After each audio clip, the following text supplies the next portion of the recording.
Boa noite, pessoal. Esperar todo mundo entrar pra gente começar a nossa live.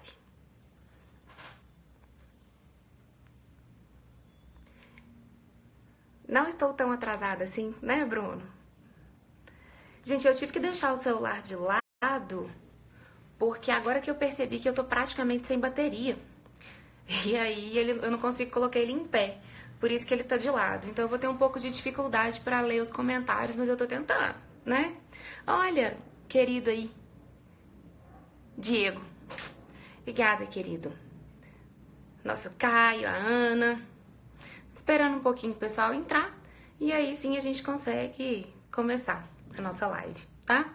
Não se assustem se vocês me virem de cabeça assim, é pra tentar ler os comentários, né? Como eu já te falei, o telefone tá ao contrário, porque eu tava sem bateria, então ele tá ligado aqui no carregador. Porque senão eu fico com medo de acabar, né? Olha aí a Danúbia, sempre presente. Gabriel. Vamos lá. Borana. Trouxe meu caderno pra anotar tudo. Então amanhã eu quero ver seu caderno anotado, tá, Caio? Amanhã eu passo lá no Supremo e quero ver bonitinho todas as suas anotações. Combinado? Pessoal, o tema que a gente vai trabalhar hoje vai ser o assunto da prescrição e da decadência, ok? Prescrição e decadência. Gente, temos até uma declaração de amor. Olha, Marcela, eu te amo. Que gracinha, gente. É bom que a live tem estudo, né? Tem tributário, tem declaração de amor. Bom, mas vamos lá. O Rodolfo, DPC Goiás precisa de tributário. Precisa, porque DPC Goiás vai cair tributário, né? E eu acho que vai cair tributário aí de uma forma pesada, como vem caindo o tributário nos concursos de delegado, que sempre trazem esse conteúdo programático. E fiquem atentos, porque sempre quando vem o conteúdo programático de direito tributário, é claro que as questões mais relacionadas à disciplina virão ali dentro. Mas o tributário também sempre pode aparecer na parte do direito constitucional, viu? Fiquem atentos a isso. Fiquem atentos porque realmente ele pode vir escondidinho dentro dessa disciplina, dentro lá da matéria do Sistema Tributário Nacional, ok? Bom, vamos começar então efetivamente o nosso tema? Esse tema, pessoal, não é válido só para delegado, esse tema não é válido só para OAB, esse tema é válido para todo e qualquer concurso público, ok? O assunto, então, que a gente vai trabalhar, a gente vai fazer uma pequena revisão sobre prescrição e decadência.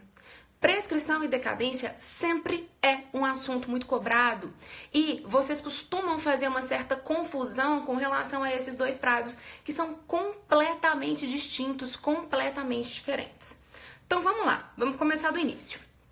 O que é prescrição e o que é decadência?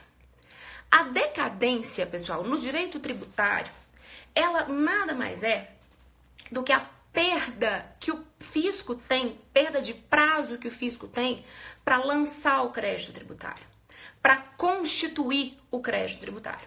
Porque como que funciona a lógica do direito tributário? A primeira coisa que a gente precisa ter sempre, quando a gente fala de tributo, é uma lei em sentido estrito, que vai delimitar qual será a hipótese de incidência daquele determinado tributo.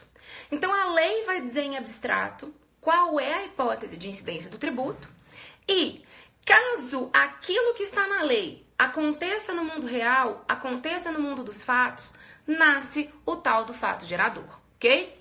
Fato gerador que vem conceituado para vocês no artigo 114 do Código Tributário Nacional.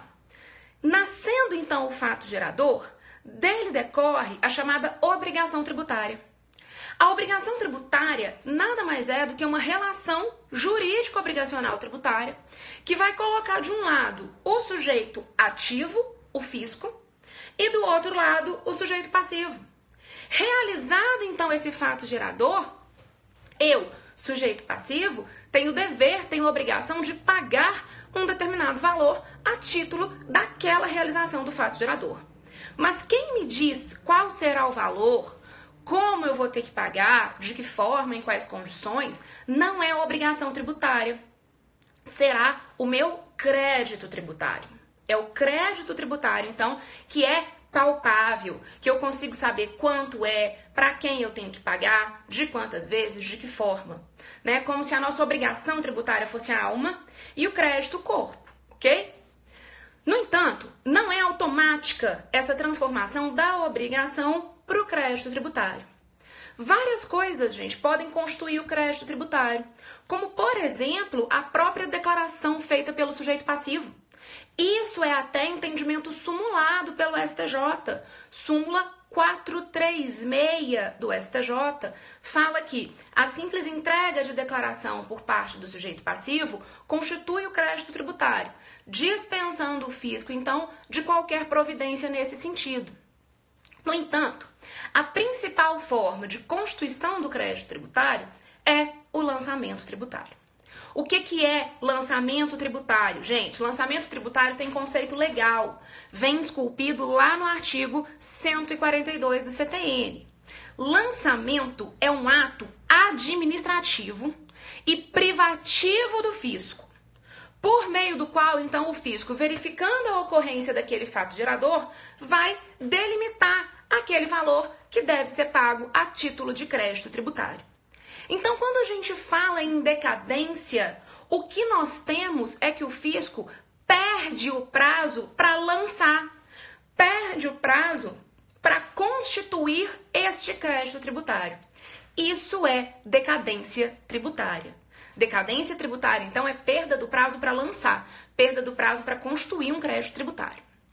Qual é o prazo de decadência? A maior parte dos prazos no direito tributário é de 5 anos, ok? Então, o prazo da decadência é de 5 anos. Agora, o termo inicial da contagem desse prazo vai depender de qual é a forma, a modalidade do lançamento daquele tributo. Porque, veja bem, existem 3 tipos diferentes de modalidades de lançamento do meu crédito tributário. Um crédito pode ser lançado, de acordo com o artigo 149 do CTN, de ofício. O lançamento de ofício, ele recebe o apelido de lançamento direto e lançamento unilateral. Por que o lançamento de ofício, lá do 149 do CTN, recebe esses apelidos? Porque para essa forma de constituição do crédito, para essa forma de lançamento, o fisco já tem todas as informações que ele precisa, que são necessárias e suficientes para a constituição daquele crédito tributário. Exemplo clássico, IPTU. O IPTU, também uma súmula do STJ, a 397 do STJ, determina que o sujeito passivo, ele é notificado do lançamento do IPTU quando ele recebe o carnê lá na sua casa. Por que isso? Ora, porque com relação ao IPTU, o fisco já sabe quem é o proprietário do imóvel, localizado por óbvio na zona urbana do município, qual que é a área, qual que é a alíquota, qual que é a base de cálculo. Então, nesse cadastro, o fisco já tem todas as informações necessárias e suficientes para lançar e constituir aquele crédito, ok? Isso é o lançamento de ofício unilateral ou direto. Só que a gente tem também o lançamento por declaração, que recebe o apelido de lançamento misto. Esse vem no artigo 147 do CTN. O que esse artigo fala, basicamente, sobre essa forma, essa modalidade de lançamento do crédito? Que quando o tributo é sujeito ao lançamento por declaração, o sujeito passivo ele tem que prestar declarações iniciais. Com base, então, nessas declarações iniciais que são prestadas pelo sujeito passivo, é que o fisco vai ter condições de verificar, então, a ocorrência daquele fato gerador e constituir o crédito tributário, ok? Exemplo, o imposto de importação de bagagem acompanhada, né? Quando você viaja para fora do país, traz sua muamba e lá e entra na fila do tenho bens a declarar. Quando você entra nessa fila, você presta suas primeiras declarações. E o outro, a última modalidade de constituição do crédito, que é a que o fisco mais gosta, a preferida do fisco, é o lançamento por homologação. O lançamento por homologação, pessoal, do artigo 150, ele recebe o apelido péssimo de autolançamento. Por que ele recebe esse apelido e eu falo que esse apelido é péssimo? Porque ele pode te dar uma falsa impressão que o sujeito passivo lança, mas o sujeito passivo não lança absolutamente nada, porque o lançamento é ato privativo do fisco. Por que ele recebeu esse apelido, então? Ele recebeu esse apelido porque lá o fisco fica de braços cruzados, esperando, então, que o sujeito passivo, antes que o fisco tome qualquer providência, já calcule qual que é o valor que ele acha que é devido a título de tributo, declare este valor e recolha esse valor. Professora, quando que isso vai estar sido lançado, então, já que parece que o sujeito passivo fez tudo sozinho? No momento da homologação desse lançamento, no momento da homologação da declaração e desses cálculos realizados. Estamos juntos até aqui? Vamos lá, olha, professor Ival aí, meu parceiraço, né? Na segunda fase da OAB e em vários outros projetos também. Angélica, os gatos estão trancados porque senão eles iam atazanar, né? Então eles estão lá do lado de fora, ok? Mas olha só, é preciso a gente ter em mente, então, essa diferença dessas três modalidades de lançamento do crédito. Por quê? O termo inicial vai variar, o termo inicial da decadência vai variar a depender de qual é a modalidade. Então veja só, vamos começar com o tributo sujeito a lançamento por homologação, que é aquele que o sujeito passivo calcula, declara e recolhe. Tudo sozinho antes do fisco fazer alguma coisa. Nesse caso, como o sujeito passivo já tem um trabalho maior, o que a legislação pensou? O que o CTN pensou lá no 150, parágrafo 4º? Vamos dar um prazo para essa homologação acontecer. Porque essa homologação, gente, ela pode acontecer de duas formas. De forma expressa, quando o fisco expressamente valida sua declaração, seus cálculos, muito difícil acontecer na prática, ou em virtude de um decurso de prazo. Qual é esse prazo de regra no tributo sujeito a lançamento por homologação? 5 anos. Se eu estiver falando de uma situação normal e um tributo sujeito a lançamento por homologação, eu conto 5 anos a partir de onde? Da data do fato gerador do tributo. Presta atenção. Tributo sujeito a lançamento por homologação. Tributo sujeito a lançamento por homologação. Qual que é o prazo de decadência? Decadência, que é então esse prazo, esse período para que a homologação tácita aconteça. 5 anos, contados da data do fato gerador do meu tributo. Ok? Essa é a regra nos tributos sujeitos a lançamento por homologação. No entanto, mesmo nos tributos sujeitos a lançamento por homologação, pode ser que eu não vá considerar como termo inicial a data do fato gerador.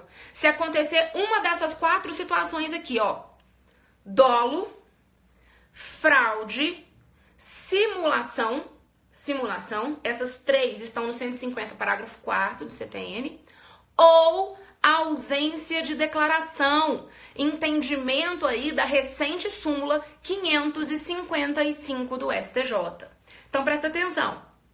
Mesmo se um tributo for sujeito a lançamento por homologação, se uma dessas 4 situações acontecerem, dolo, fraude, simulação ou ausência de declaração, nesse caso, os meus 5 anos não mais vão ser contados da data do fato gerador, mas do primeiro dia do exercício financeiro seguinte ao qual aquele tributo poderia ter sido lançado. E aí, gente, o fisco acaba ganhando um tempinho a mais, que é justo, né? Afinal de contas, eu tive ou dolo, ou fraude, ou simulação, ou uma ausência de declaração. Se não há uma declaração, não tem por que ser, não tem o que ser homologado. Tranquilo? Pessoal, eu não vou conseguir ler agora as perguntas, mas depois eu volto, dou uma lida e a gente responde, tá? Só para eu não cortar o raciocínio. Então, veja só. Nesse caso, deixa eu te dar um exemplo, então, com data, para ver se fica mais claro. Suponhamos que um tributo é sujeito a lançamento por homologação e é uma situação normal de tributo sujeito a lançamento por homologação. Fato gerador aconteceu em agosto de 2017. Se o fato gerador aconteceu em agosto de 2017, qual que é o prazo para o fisco verificar a eventual irregularidade? Qual é o prazo de decadência, nesse caso, numa situação normal de tributo sujeito a lançamento por homologação? 5 anos da data do fato gerador. Se for em agosto de 2017, 18, 19, 20, 21, 22. Em agosto de 2022, acabou, decaiu, está definitivamente acabada aquela situação. Tranquilo? Ela está, eventual irregularidade na declaração ou naquele pagamento realizado, está extinta em virtude da decadência. Agora, vamos pegar a mesma data, tributo sujeito a lançamento por homologação, só que teve dolo. Opa, aí eu vou contar o quê? 5 anos da data do fato gerador? Não. Se a data do meu fato gerador é agosto de 2017, o termo inicial vai ser o primeiro dia do exercício financeiro seguinte ao qual o tributo poderia ter sido lançado.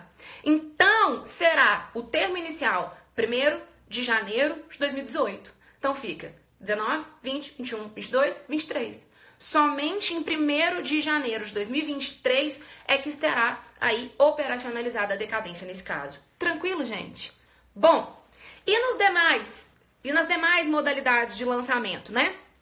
De ofício ou o lançamento por declaração. Aí a gente aplica essa regrinha geral da decadência que eu te falei. 5 anos contados do primeiro dia do exercício financeiro seguinte no qual o tributo poderia ter sido lançado. Então vamos só recapitular. Se eu estiver falando de tributo sujeito a lançamento por homologação, pura e simplesmente, qual é o prazo de decadência? 5 anos contados da data do fato gerador. No entanto, se eu estiver falando de um tributo sujeito a lançamento de ofício, por declaração ou por homologação, onde tenha acontecido dolo, fraude, simulação ou ausência de declaração, 5 anos a partir do primeiro dia do exercício financeiro seguinte ao qual o tributo poderia ter sido lançado. Isso é decadência tributária. Fechou? Bom, vamos diferenciar então a decadência da prescrição. Decadência é perda do prazo para lançar o crédito tributário. Já a prescrição é perda do prazo para cobrar um crédito tributário. Mais ainda, para cobrar um crédito tributário que já está definitivamente constituído. Pessoal, a regra da prescrição é uma só. Aí eu não quero saber forma de modalidade de lançamento, não. Aí eu só vou querer saber qual é a data de constituição definitiva do crédito. Porque é a partir desse momento que começa o termo inicial da minha prescrição, que é perda do prazo para cobrar um crédito tributário já definitivamente constituído. Lilian, o que constitui, então, definitivamente um crédito tributário? Bom, o vencimento de um determinado tributo constitui definitivamente o crédito tributário. Sabe por quê? Quando você é lançado, você é autuado para realizar o pagamento de um tributo. Obviamente, aquele tributo vai vencer em algum momento. Antes do vencimento do tributo, o fisco não pode exigir o pagamento. Eu tenho até o último dia do vencimento para poder pagar. Após o vencimento do tributo, ele tem o condão de constituir definitivamente o meu crédito tributário. Então, o vencimento constitui definitivamente o crédito tributário e ainda o final de um eventual processo administrativo fiscal. Porque olha só, eu posso ter recebido uma notificação para o pagamento, né, de um determinado tributo e eu não concordo. Como eu não concordo, eu vou apresentar defesa na esfera administrativa. Lilian, por que na esfera administrativa que eu tenho essa possibilidade aí de ter que esperar só da esfera administrativa e não da judicial? Primeiro, por conta do princípio da imutabilidade do lançamento, que está lá no 145 do CTN, que fala o seguinte: o lançamento definitivamente notificado ao sujeito passivo somente será alterado por meio de impugnação ao auto de infração, que é a peça que inaugura o seu processo administrativo fiscal. Recurso de ofício, que é como se fosse a remessa necessária do processo administrativo fiscal, e qualquer uma das situações do artigo 149, que é quando ali o fisco pode rever de ofício o seu próprio lançamento. Além disso, quando eu estou discutindo na esfera administrativa, eu terei uma decisão final nesse processo administrativo. E pode ser que essa decisão final seja favorável para mim, contribuinte. Se essa decisão final for favorável para mim no processo administrativo, o crédito tributário está extinto. Então, gente, por todas essas razões, quais são as situações cobradas em prova que têm o condão de constituir definitivamente o crédito tributário? 2. O vencimento e o final de um eventual processo administrativo fiscal. Tranquilo? Prova gosta muito de colocar para vocês a data de inscrição em dívida ativa, para te confundir. A data de inscrição em dívida ativa do crédito tributário tem alguma relevância para fins de prazo de prescrição? Nenhuma. Nenhuma. Sabe por que a prova coloca isso? Porque se você for lá na LEF, na Lei de Execuções Fiscais, né, a Lei 6.830, que regula esse processo de execução fiscal, abre aí o seu artigo 2º, parágrafo 3º da LEF, Lei 6.830. Lá está escrito o seguinte: a data de inscrição em dívida ativa suspende por 180 dias a prescrição, ou até a data da propositura da ação de execução fiscal, o que ocorrer primeiro. Pessoal, essa ressalva do artigo 2º, parágrafo 3º da LEF não vale para o crédito tributário. Professor, por que não? Por uma razão muito simples. Prescrição e decadência no direito tributário são assuntos reservados à lei complementar. A própria Constituição Federal é que te diz quando um assunto é ou não reservado à lei complementar. Para que você saiba que um assunto foi reservado à lei complementar, você tem que verificar a Constituição. E abre o artigo 146, inciso 3º, a linha B, que você vai ver o seguinte: cabe à lei complementar versar sobre regras gerais em direito tributário. A linha B, especialmente sobre obrigação, crédito, prescrição e decadência. Então, gente, prescrição e decadência no direito tributário só vai poder ser tratada por uma lei complementar. Por uma lei complementar. Pelo número da LEF, você sabe que ela é uma lei o quê? Ordinária. Né? Ela é uma lei ordinária. Lei 6.830 de 80. Então, ela pode falar sobre prazo de suspensão de prescrição do crédito tributário? Não, não. Porque, nesse caso, ela não é a forma correta para fazer isso, ok? Por que está na LEF, então, se não aplica para o crédito tributário? Porque eu inscrevo em dívida ativa vários créditos, não apenas os tributários. Multa de trânsito, por exemplo. Multa de trânsito não paga vai ser inscrita em dívida ativa. Ela tem natureza tributária? Não, não tem natureza tributária. Então, ela pode valer para aqueles créditos que foram inscritos em dívida ativa, mas que não têm natureza tributária.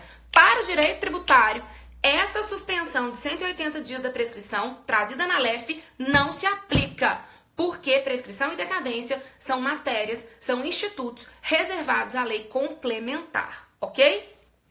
Beleza, qual que é o prazo então de prescrição do meu crédito tributário? 5 anos também. Qual que é o termo inicial da contagem?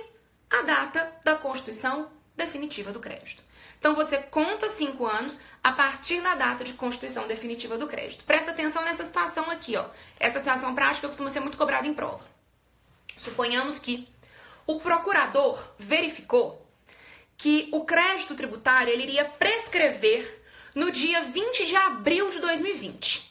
Dia 20 de abril de 2020, o crédito prescreveria, tá?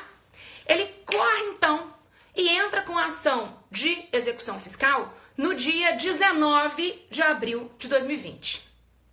No entanto, o juiz, quando ele receber aquela petição de execução fiscal, quando ele foi determinar o despacho ordenando a citação do executado, já era junho de 2020. Por que eu estou chamando a atenção para essa situação? Porque o artigo 174, parágrafo único do CTN, ele traz para vocês várias situações, várias causas que interrompem a prescrição do crédito tributário. E o despacho do juiz que ordena a citação é uma dessas causas. Então pensa comigo, ele distribuiu a ação de execução fiscal no dia 19/4, dia 20 prescreveria. O que é que interrompe a prescrição? O despacho que ordena a citação. Ele só aconteceu em junho de 2020. Está prescrito esse crédito tributário executado? Isso sempre cai. Não está prescrito. Não está prescrito. Ué, professor, como que não está prescrito? Se prescreveria dia 20, ele entrou dia 19. O despacho que ordena a citação só aconteceu em junho. Como que não está prescrito? Porque existe a súmula 106 do STJ. Essa súmula fala o seguinte: a morosidade do poder judiciário não pode ser considerado um fator para fins de reconhecimento de prescrição e decadência. E, gente, tá certo. O procurador, querendo ou não, ele foi diligente, né? Ele foi igual ao Brasil no jogo contra a Costa Rica. No finalzinho, né? Nos minutos finais do segundo tempo, ele foi lá e fez o que tinha que ser feito, né? Fez o que tinha que ser feito. E aí depois ficou dependendo do Poder Judiciário despachar e determinar a situação do executado. Ora, não é mais mora da Fazenda. Não é mais culpa da Fazenda. Agora isso é morosidade do Poder Judiciário. Então o que se entende? Isso é posicionamento pacificado do STJ. Que a data do despacho que ordena a citação, ela retroage para a data de propositura daquela execução fiscal. Então, no final das contas, o que basta o procurador fazer? Basta ele entrar com aquela ação de execução fiscal dentro do prazo de prescrição. Bacana, gente? Bom, caso eventualmente no direito tributário o sujeito passivo pague um crédito prescrito, pague um crédito decaído, ele tem direito a pedir de volta? Ele tem direito a pedir restituição? Tem. Sabe por quê? Diferentemente do que acontece lá no direito civil, por exemplo, no direito tributário, prescrição e decadência são causas de extinção do meu crédito tributário. Isso quer dizer que quando acontece a prescrição, quando acontece a decadência, eu tenho a extinção. O crédito tributário morre, ele fulmina juridicamente, ele acaba. Então, se eu pago um crédito juridicamente morto, eu tenho direito a pedir de volta. Por isso que, no tributário, quando você paga um crédito prescrito, um crédito decaído, você pode entrar, você pode manejar a ação de repetição de indébito. E olha aí, mais uma vez, o prazo de 5 anos batendo na porta no direito tributário. Qual que é o prazo para entrar com essa ação de repetição do indébito? 5 anos. Contados do quê? De qual data? Da data do pagamento indevido. Um ponto sempre muito cobrado, agora de repetição do indébito, sempre muito cobrado. Você pode entrar com essa ação de repetição de indébito direto na esfera judicial ou você pode ir primeiro na esfera administrativa. Se você optou por ir direto na esfera judicial, o que for decidido, acabou, ok, morreu. Sendo deferido ou indeferido o pedido, acabou. No entanto, se você entra com o pedido de repetição na via administrativa, qual é o prazo que você tem? O mesmo da judicial, 5 anos, contados da data do pagamento indevido. Mas, se na esfera administrativa, o seu pedido de repetição for negado, for indeferido, aí você tem ainda um prazo adicional. Você tem um prazo diferente no direito tributário, por isso que ele cai muito em prova. Você tem o prazo de 2 anos. 2 anos contados da ciência da decisão administrativa que indeferiu o seu pedido para entrar com ação anulatória dessa decisão, onde você também vai acumular o pedido de repetição do indébito. Então presta atenção. Se eu entro direto na esfera judicial, 5 anos contados da data do pagamento indevido. Independentemente da decisão, acabou. Se eu entro primeiro na esfera administrativa, qual que é o prazo? 5 anos contados da data do pagamento indevido. Mas, se for indeferido na esfera administrativa, eu tenho um prazo extra. 2 anos contados da ciência dessa decisão para eu ir para a esfera judicial. Por que eu tenho esse prazo a mais, gente? Pensa, é muito lógico. Princípio da inafastabilidade do Poder Judiciário, artigo 5º 35 da Constituição. O Poder Judiciário, ele não pode deixar de julgar lesão ou ameaça de lesão a direito meu. Então, se na esfera administrativa não for reconhecido, eu ainda tenho o judiciário para me resguardar. Tranquilo? Essa ressalva vale só quando você entra com esse pedido administrativo da repetição do indébito. Tranquilo? Bom, um último ponto sobre prescrição e decadência para a gente encerrar é uma importante súmula vinculante que existe sobre o assunto. Súmula vinculante de número 8, pessoal. O que aconteceu nessa súmula vinculante de número 8? Nessa súmula, o STF entendeu que alguns dispositivos legais eram inconstitucionais.